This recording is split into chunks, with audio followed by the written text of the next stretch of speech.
Leigh, thank you so much for taking the time to chat to me. And Sunny, today I'll jump straight in. So, Chief of Staff at Microsoft.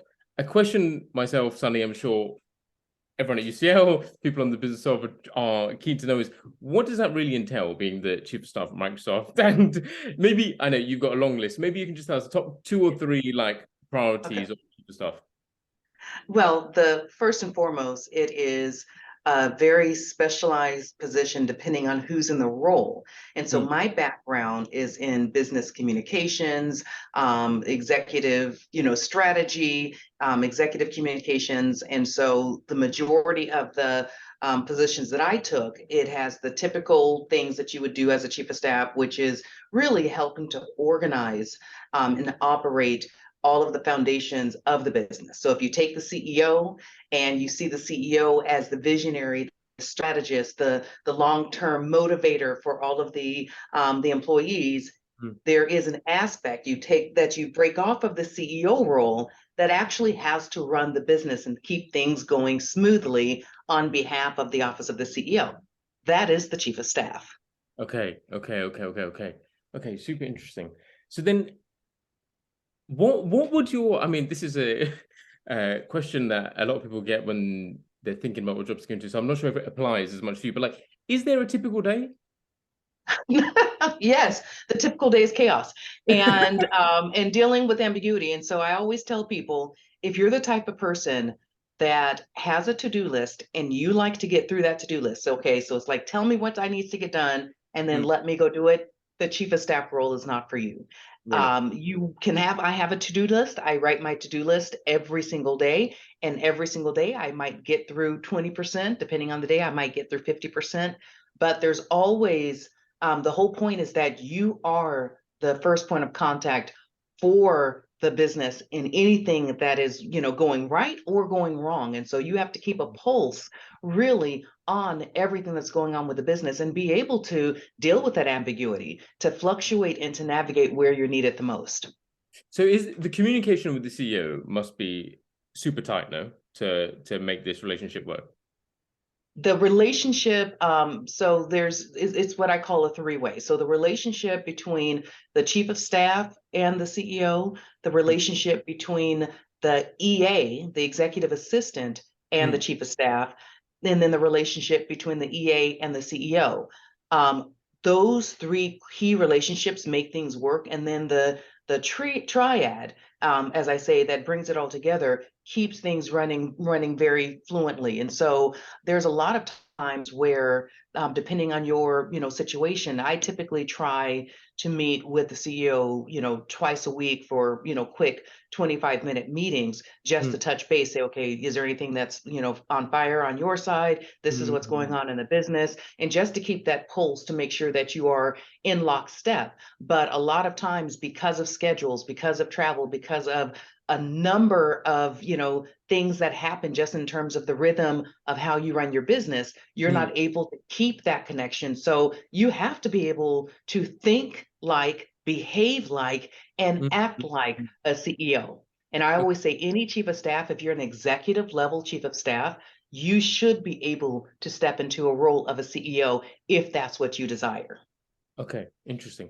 I have one more question, then I'll pass on to Sunny. Actually, is what would just because I know you've written a book about this, Leigh, and like I think it's super valuable to actually understand what the chief of staff does. But for my ignorance, what would happen at a company like Microsoft if the CEO didn't have a chief of staff? Like, how would what? Yeah, what could you maybe just talk us through what would actually happen?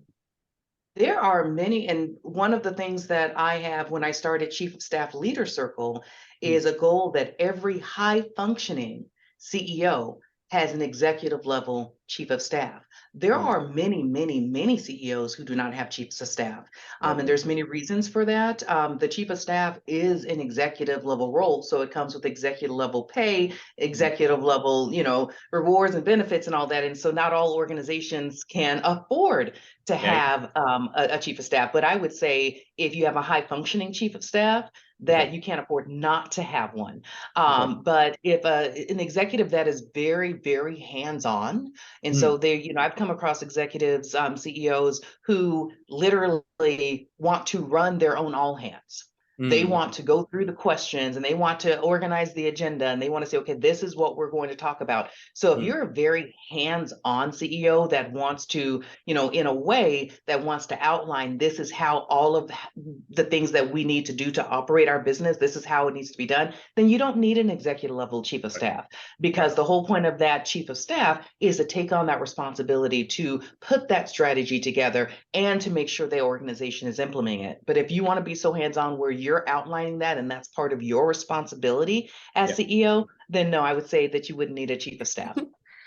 Yeah, well, obviously that was a lot of responsibilities that I got from your job, and that I feel like there are a lot of relationships that you have to maintain both professionally and also personally in order to ensure a fluent, like a smooth working environment. Well, as for uni students at like a very early stage, what do you think like could be possible career paths for someone from university to become chief of staff at a large technology company, say at Microsoft as you were before? Right.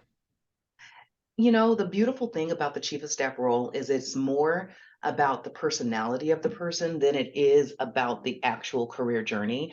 And so I tell people all the time, you can become a chief of staff in many, many different paths. And so I've seen a lot of people be successful in chief of staff who've come from a finance background, who've come from an HR background, who've come from a project management background. And so the core skills is being able to do that complex project management. So being able to perfect juggling many, many different work streams and work paths at the same time, strategic thinking, being able to make decisions that could, be under stressful circumstances, to being able to keep your cool and calm and help others keep their cool and calm, to be able to facilitate, bring large groups of individuals together and help them to a common purpose, and being able to see how to get there. And specifically, since you're working with the executive office, you're working with the CEO, you're working with the board of directors, you're working with the senior leadership team, all of the CXOs, you have to be able to deal with many, many different kinds of personalities. And Mm, so being able to not just deal with those personalities, but in a way where you can show up and you know the value that you add. Because if you're just showing up and you're taking on tasks and you're being handed tasks, then I would say that's not a chief of staff role. The chief of staff role is to help direct and to tell that organization, these are the things that we need to do in order to run this business successfully. So I would say there's many paths that that university students can take. Getting those baseline skills are going to be, that's very important. And also, like I said, it comes down to personality. The chief of staff role is not for everybody. It is a high stress, highly ambiguous position. And if you like to have control and to, really push things through, then I would say it's probably there's other directions you should take. But if you can, deal with ambiguity and every single day you don't know what to expect on the job and you have to lead necessarily without having the authority, then it's something that you might want to try out. And this is something that you kind of do after several years of experience, right? Yes, it's Yeah. like any CXO position. So I consider the chief of staff part of the senior leadership team. And so it's just like any senior leadership team position. You don't step, I have to say, as an executive level chief of staff. So what I write about in my book, Mm, Unlocking Your Inner Chief of Staff, I'm speaking about an executive level chief of staff. And so an executive level chief of staff is someone that is paid on par with your CXO team, someone right. that sits on the senior leadership team, someone that helps to direct and guide the CEO and the senior leadership team.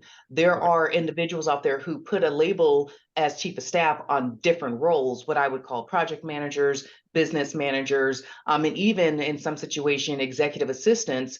Mm, A lot of times these days, recently, they're using the title chief of staff, but mm, you have to really look, is this a chief of staff role? Am I really leading and running a line of business, which is the operations for how the company, delivers? And so mhm, there's, it's just like saying any other CXO position. It's not something you just step into. It's something that you build your way up, and then you have the privilege and honor a lot of times of learning on the job. okay. Super interesting. I wonder how many people actually listening to this would think, oh, I want to be a CEO one day, I want to be a CFO one day, or CTO one day. But now they might think, oh, actually, chief of staff like is kind of encompasses that, and it's more of a strategy kind of role, which is super interesting. I had one other question. It was to do with skills, but I think you've kind of covered that. And I actually want to ask a little bit about AI because I think there's not many people that I've spoken to of that kind of background, especially at Right. Microsoft with everything that's going on. And if I You, could say one thing, Nigel, before we move on to yeah, the AI piece, yeah, and it has to do exactly that with CFO, CMO. The one thing about the chief of staff is that that person, when we talk about the seniority level, when we talk about the flexibility, that mm, person should be able to, in an interim position, should be able to step in if your CMO you're having to replace and you need right, someone to right. lead that team, you need someone to lead your HR team. The chief of staff should be able, in an interim basis, should be able to step in and lead any team for a short period of time. So that's when I say the really broad set of skills that this role brings to the Yeah, yeah, table. yeah. If you get the right person with the right skill set, it's a phenomenal role. But is that specific then to the person's credentials and roles, Lee? Because it would, I imagine, like for me with like a finance background, I might struggle to be a CMO, but I might be fine to interim CFO. So would that person have to wear all of those hats, like CFO, CMO, or would it just be based on their kind of background? As a chief of staff, you basically become a partner and peer to each of your CXO peers. And Okay, so I participate. So for the CFO, I work with the CFO teams. For the CMO, the same thing. For the CLO, the chief legal officer, the same thing, the chief product officer, because you're bringing all of these pieces together. So you have to understand those businesses. And so okay, I say from an interim basis, because I'm not saying that you have to be, as a finance person, you have to be an expert in marketing. And so you're going to go run the marketing organization. No, you're going to be a leader. And so you understand the business. You're going to keep business running yeah. while that search or that leave of absence or whatever it is, you're going to just keep that business running. This is not a long term. This is just a leadership position that you should be able to plug and play to keep things running for a short period of time. Okay, perfect. That's clear. No, appreciate that, Lee. Sonny, do you have any follow-ups, or I can take my question? We can move on to AI. Yeah. Okay, perfect. Lee, in your LinkedIn, you talked about how you used to educate and communicate with people at Microsoft about like the responsibility of AI. What does that actually mean? Could you talk about that? Because I mean, you're probably doing that well before the stuff that's going on right now. Like, what does that actually mean, and what kind of, I mean, not obviously, I don't want to pry on those conversations, but like, what is the kind of the theme of those conversations? It's very interesting because I mean, I feel very privileged and blessed through my Mm, career. Not only is the chief of staff role this new up and coming position that has just blown up and mm, and it's getting lots of attention, but obviously with AI, with mm. generative AI, with ChatGPT, the AI space has just overnight become a household phenomenon. And so in 2017, as I was doing consulting in chief of staff realms, I was asked to come help start Microsoft's ethics in AI program. And so I was program lead for ethics in AI, which was just the initial start of the conversation. So they had lots of customers that were asking, what can we do with AI? Can Mm. we do this or can we push the boundaries of this? And Microsoft paused and said, just because a customer asks to do something, or just because we possibly can even implement it, doesn't mean we necessarily should. But how Mm. do we know when we should go forward with a solution or when we should pause and we should question, this may not be aligned to Right. our principles? And so Microsoft came up with the 6 principles of responsible AI. At the time it was ethics in AI. And then a couple of years later, as the program evolved, and really took shape across the company, they transformed it into responsible AI. And if you ever look at the difference between ethics, which can be very, very personal to an individual, versus responsible, of saying that we have to consider the impacts of this on various members of society and society as a whole, that's where that transition and name came from. But then they started the Office of Responsible AI. I was asked to come on board full time to lead the enablement organization. And so for enablement, that was Microsoft created a responsible AI standard that said, just like a privacy standard or a security standard or risk standards, you have standards in company that says this is how we, how we lay out the rules to say this is how you're going to be compliant inside of our organization. They developed the standard for responsible AI. And as the head of enablement, I was working with all of the engineering teams and the sales teams to implement that. And basically that implementation came in the form of, how do we not disrupt your business? So you have your standard practices and procedures and processes. Those are in place. What we want to do is, as you're going through those processes, we want to make sure that we're pausing and in the right times, that we're having the right conversations, we're using the right tools to say, not only for the customers and the systems and AI technologies that they're asking for, but also internal to Microsoft, the things that we're developing, what we're building. How do we pause and say, is this aligned to our principles?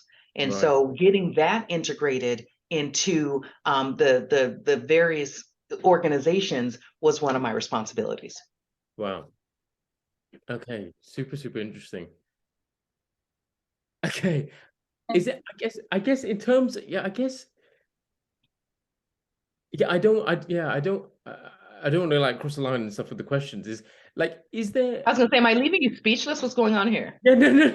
I don't want to cross the line with the questions. Is like, with such a technology like that, which is so different to what a lot of people have seen before, anyone has seen before, really. Like, how do you speak to like engineers and salespeople because you're talking about responsibility with AI, but then each individual, as you said, has their own ethics. So how does then you speak to someone who's got their own ethics and say, this is our standard, and someone's ethics might be along with that, and someone's ethics might not be along with that?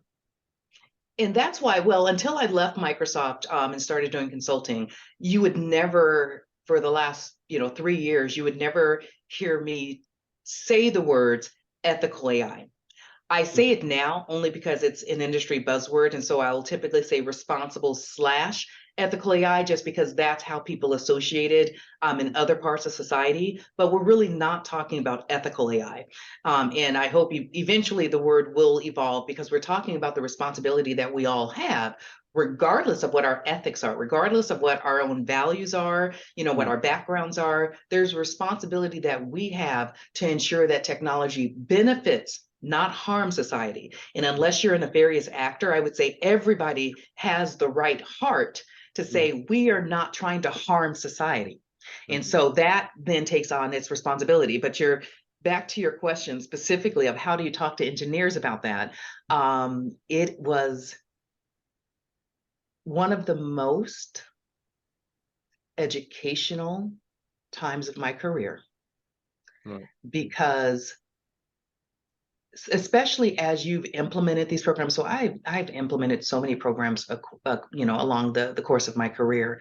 But when something becomes so obvious to you, it's obvious that this can impact organizations, this can impact people, this can impact negatively, risk, harm to marginalized communities. And so it was so just, obvious to me. But when you go to engineering teams, a lot of engineering teams have a process, set of tools, and that's what they want to get through. So it's like, hand me the checklist.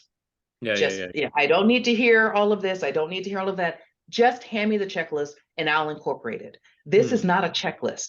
This is not something that you can say, okay, and during this process, stop, do these 5 things, and then move on. And now you have responsible AI. It doesn't work like that. It's about pausing and thinking and having the conversations and drilling into what are the scenarios, not just the scenarios of what we're building this for and the great benefits that we know it can provide, but what are the unintended consequences, things that we're not planning on, that if something goes wrong, that if you have false positives or false negatives, what are going to be the consequences of those things to the users, to the organization who's implemented, to us? And so it's about saying that, this is why, even if you don't care, like you just want to get your technology out, this is why we still need to pause, because the whole point of your technology is to be beneficial. Let me show you a few ways that it could go wrong. And let's see what we can do to put mitigations in place to keep it on track. And so there's always a way that you have to pivot the conversation based on, some people just get it and they say, oh my gosh, I care about this so much. And we've had lots of engineers that say, how can I become a part of this? And then you have other engineers that said, I have a job, I want technology to literally, do everything that it can possibly do. And so why are we putting these, blocks in place? And then you have to, take a step back and explain it's for the technology's sake and the benefit of this technology being valuable that we have to put some of these pauses in place. Okay. That's super clear. No, perfect. Appreciate that, Leigh. Sunny, I'll hand over to you. Just to tie back to a previous point. Well, obviously recently Sundar Pichai has written on Financial Times that the only AI race that matters now is responsible AI.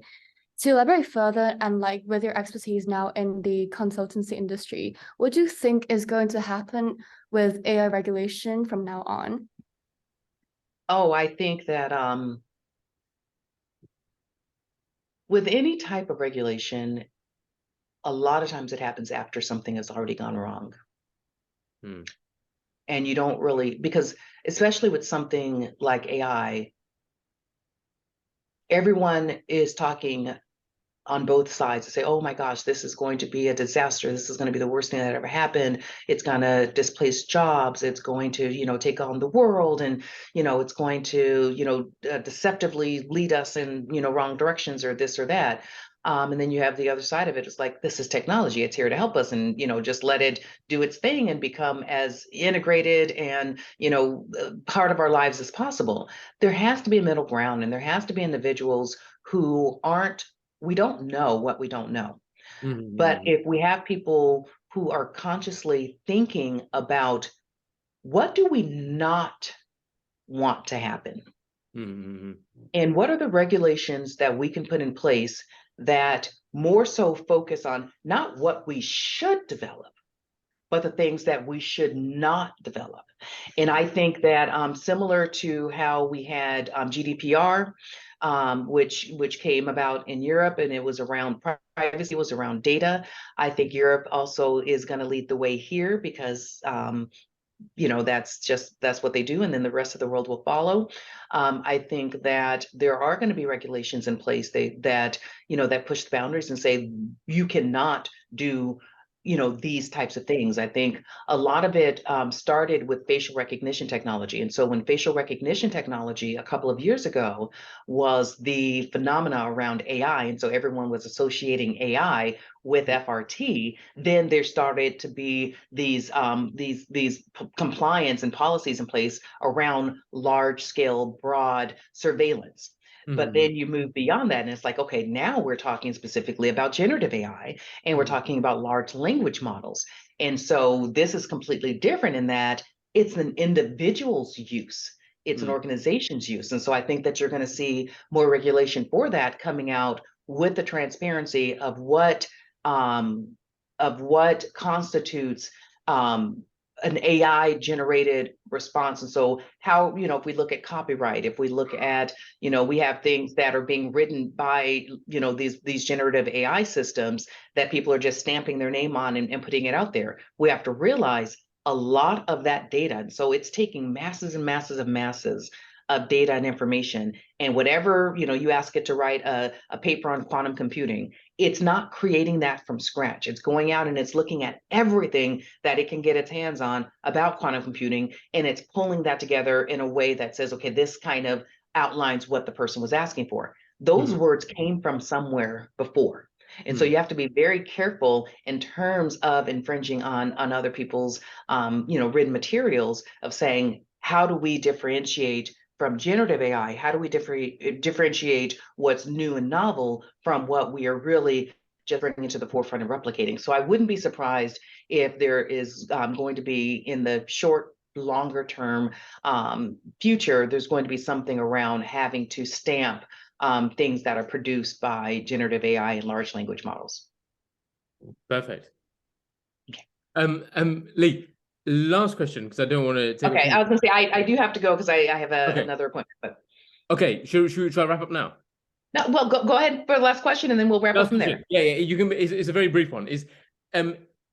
You've been chief of staff for Microsoft. Okay, that seems like a long way away for myself, especially for students at university. Like, is there anything that you'd advise? I mean, did you ever think you could become chief of staff of Microsoft? And is there something you could advise students now who are thinking, wow, like, because they say you can only become what you see, and like they've seen you now, but like, is there some advice that you'd give someone who's thinking, wow, I'd love to do that, but it seems a long way away? Well, I can tell you this. When I was young, probably 10, 11, or 12 years old, I wanted to be president of the United States. Okay. And so chief of staff for Microsoft is probably a couple of steps down from there. So, I would say just, you never can define your future. And for the longest time, I was one of those overachievers, perfectionists, and you in that kind of role, you try to define it. These are my steps. This is exactly what I'm going to do. This is how I'm going to get to the next step, how I'm going to get to the next step. So I would just say, think big, don't limit yourself, and figure out your passions, figure out your strengths. So you have some grounded superpowers. My superpower is being able to take lots and lots of information and being able to translate that to many different audiences. Find your superpower, and that's what you hone in on. And the chief of staff role or other roles, they're going to be there. You don't have to define an exact path to get there, but define your superpower and really strengthen that over the course of your early career, and you'll naturally be guided in the way that you should go. Wow. That is perfect. Leigh, thank you so much for that. Really, really appreciate your time. Sunny, great having you along. Great questions. And yeah, really appreciate it. I'm sure this will help loads of students at school and university. Appreciate it, Leigh. Okay, thank you so much. Take care.